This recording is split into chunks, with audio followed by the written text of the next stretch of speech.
Sacrifice করছেন, করুন। তবে স্যাক্রিফাইস করতে করতে নিজেকে একেবারে নিঃশেষ করে ফেলবেন না। আপনি সারাক্ষণ স্যাক্রিফাইস করতে থাকলে মানুষ ধরেই নেয় স্যাক্রিফাইস করার জন্যই আপনার জন্ম হয়েছে।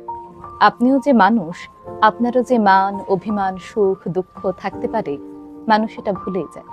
মনে করে আপনাকে মনে হয় কেয়ার না করলেও চলে। ধূপ জ্বলতে জ্বলতে নিঃশেষ হয়ে গেলে সেই পোড়া কাঠিটাকে যত্ন করে রাখে বলুন তো?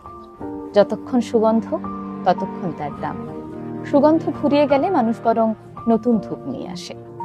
যে মানুষটার জন্য আপনি এত কিছু করলেন, সেও কিন্তু কেটে পড়েছে। ভেবে দেখুন, তার কাছে কিন্তু আপনি খুব বেশি কিছু আশা করেন, তবু সামান্য কৃতজ্ঞতা বোধটুকু পর্যন্ত সে আপনাকে দেখাতে পারে।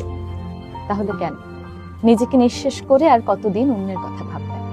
এবার একটু নিজের কথা ভাবুন। দেখুন, আপনি যদি নিজেকে হরিণ লুটের মতো সবার মাঝে বিলিয়ে দেন, তাহলে মানুষ আপনাকে ওই হরিণ লুটের বাতাসা মনে করেই লুটে নেবে। আপনার কথা কেউ চিন্তা করবে না। তাই এইবার অন্তত নিজের কথা ভাবুন, নিজেকে ভালোবাসুন, নিজেকে সময় দিন। নিজের কেয়ার করাটা কিন্তু নিজের অধিকারের মধ্যেই পড়ে। যে নিজেকে ভালোবাসতে পারে না, সে অন্যকেও ভালোবাসতে পারে না।